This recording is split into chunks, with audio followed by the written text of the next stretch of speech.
how to transfer photos from iPhone to Android. So let's get started. The most easiest way to transfer pictures from iPhone to Android is via Google Photos.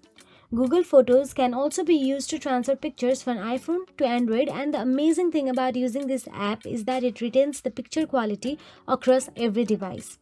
Firstly, launch the Google Photos app on your iPhone, then sign into your Google account used on your Android phone.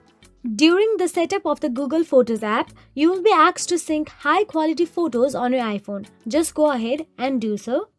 Alternatively, you can tap on your profile icon, select Google Photos settings, backup, and turn on the toggle next to backup as well. Once the syncing process is complete on your iPhone, get the Android phone and install the Google Photos app from Google Play Store. Launch the Google Photos app and sign in with the same Google account. You should see all the images on your iPhone there. Now, lastly, to download the photos to your Android, tap on it and select the three-dot vertical icon at the top right side, then select download, and it will be downloaded to your device. So that is it. If you found this video helpful, please like, share and subscribe, and thank you so much for watching.